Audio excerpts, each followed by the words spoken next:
Good morning, I'm UK Air Rifleman, and this morning we're going to be setting up my BSA Ultramax SE in 2.2 with my new PAO Riflescope that you saw in the previous video. So the first thing I wanted to mention is whenever you're doing any maintenance on rifles, whether it be air rifles or centrefire, the first thing you should do is make sure the weapon is safe. So with this rifle, the magazine is unloaded, there's no pellet in the breech, so it's clear. The bolt is back and the safety is on. Those are the first things you should do, very important.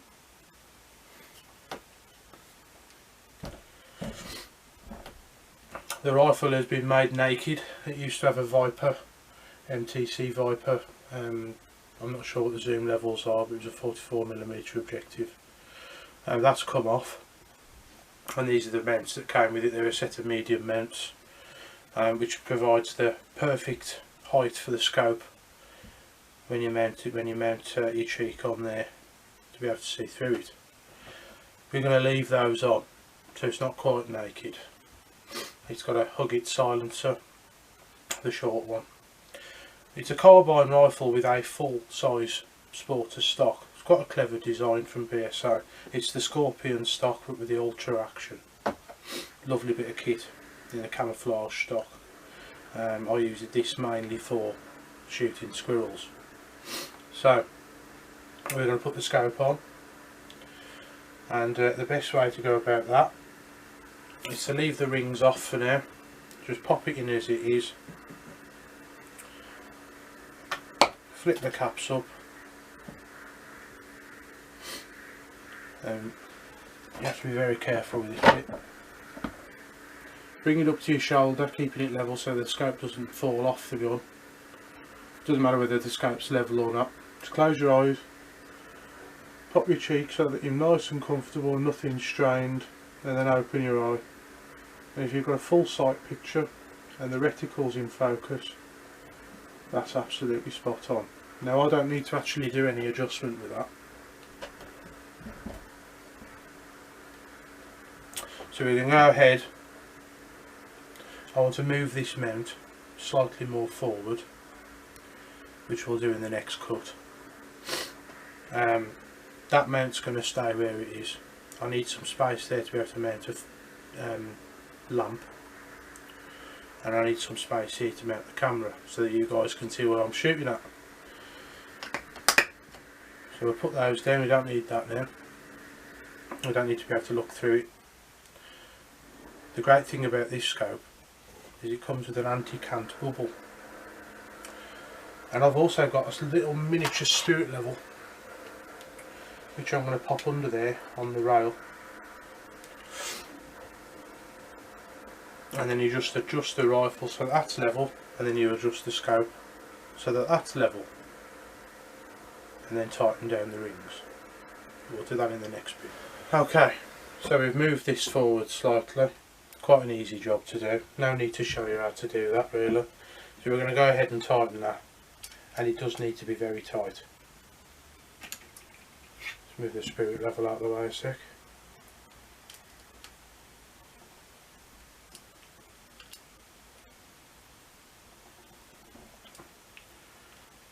You just go from one to the other.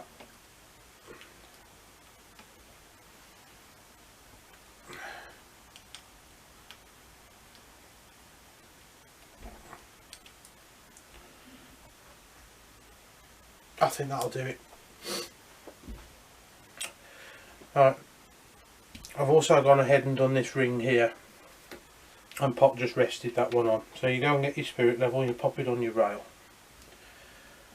Make sure that the rifle's level in your stand. The easiest way to put a scope onto an air rifle or any rifle is to have it on a stand.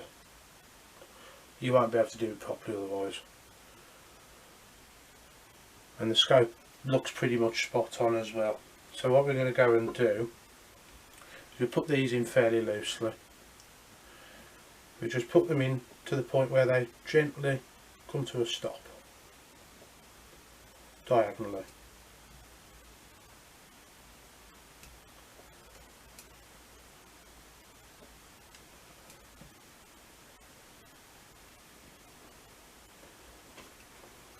And I was just going to check the gaps here in between the two parts of the mount, that they're pretty much the same, and they're not.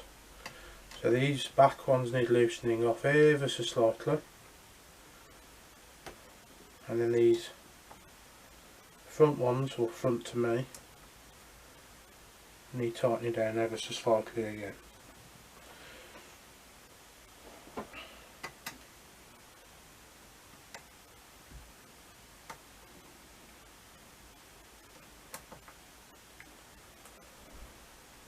And then once they're even, you check the level again. The rifle's still level in the mount and the scope's still level. I keep referencing the two. As you tighten these, you might find it'll go a few microns either way. So you just gently, with just a couple of fingers, diagonally start to tighten these.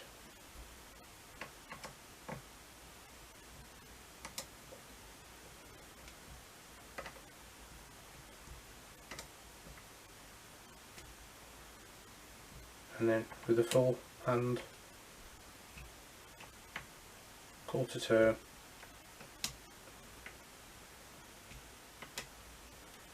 and that should do it. They don't need to be clamped right down. And then you want to check that this rail is level and the scope is level. Now there is another way of doing this, and this is probably the way most people will do it. Not all scopes come with a handy bubble. So how would you go and do it? Well, the best way to do it is to do it the same way, except rather than use a level on your scope, you can actually set out a plumb line made from paracord and a lead weight or a stone, whatever, just so that you've got a level line in the field, outside, in here, doesn't matter where, that you can line your reticle up with. The other way is to find a level surface on your scope and use two miniature spirit levels, or use the same one if you're a cheapskate. So you do it like that, you find a level surface on your scope, do that, and just keep going from one to the other. And that's about it really. We're going to put the front ring on. Hopefully the scope won't shift, but I have seen it happen. Even though these are nice and tightly clamped, you might find that even when you put these down, it will go one way or the other. So we're going to go ahead and do that. I just want to double check before I go and do that one actually. I think we're all good. And I think that we are. So we'll catch you in the next cut. Okay, so to save boring you to death with you watching me put screws into a mount, I've gone ahead and done the first one. Now the scope is level with the rail, therefore when you hold the rifle, you know when the rifle's being canted. The pellet will also follow your vertical part of your reticle absolutely spot on, which is extremely important when you're shooting at range. So that's it, it's on. You might want to go around and just check that the tightness is all good. There's still a bit more I can do with these ones, but you're literally talking 1/8 turns. You really don't want to overdo it, because you will squash the tube. The other important thing is, I don't know whether I've mentioned in the last part of the video, don't cross thread the bolts, because you'll ruin your mounts. They're only aluminium, and aluminium is very, very soft, and you will ruin it. And mounts aren't cheap. You'd think they would be for what they are, but they need to be ground to a very precise standard. So there we are, the scope is on.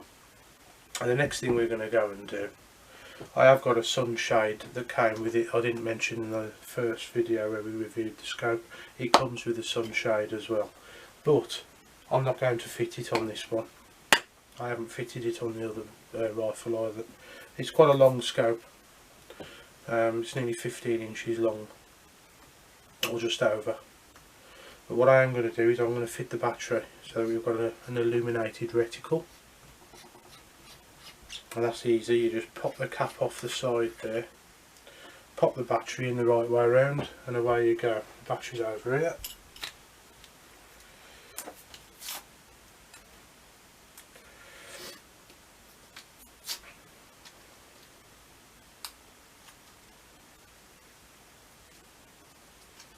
Unfortunately they haven't made it easy for me to get into, for the sake of the camera. There we are, it's normally flat side up. Pop it in, get your cover, tighten it down. It's a little O-ring that waterproofs it, and make sure it's tight so you don't get no water in. There we are. It's a CR2032 battery, which is a standard battery used on most illuminated reticle scopes. Now the only job to go and do now, really, is to go and zero the scope. I might do a video on that, I'm not entirely sure. The main reason I don't want to do a video on that is because the way I zero a scope is very, very different to the way most other people would zero a scope, and is very, very complicated and requires ballistic software. And the main reason for that is because my garden from one corner to the other is only 14 yards long. And the nearest range where I can zero at 40 yards or 30 yards plus is about an hour's drive away. So I don't think we'll be doing that, but it's fairly easy.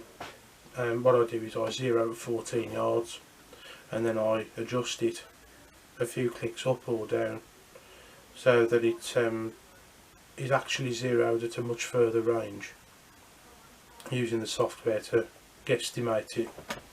Not a good way of doing it. I would rather do it in the field, and one day we will probably do it in the field so that I can map and use this focal plane, first focal plane reticle, to its maximum potential. But for the purposes at the moment, I'm going out to do some more squirrel shooting tomorrow. We're just going to get it zeroed to about 14 yards, that'll be the near zero. Far zero is about 25-30, and we won't be shooting at anything further than that anyway, so we should be alright with this rifle. We'll be going out with Virox, staying at home. And there we go, we'll catch you in episode 2. We'll be on a different part of my permission. There's a large wood. It's quite a long way away from the actual farmyard itself where you last saw me shooting squirrels. So it's a piece of land he owns out of the village where his farmyard is. So it's actually separate to the farm. Massive wood there, full of squirrels, full of pigeons. So we should do alright. We're going to take the 2-2, and we'll see you there.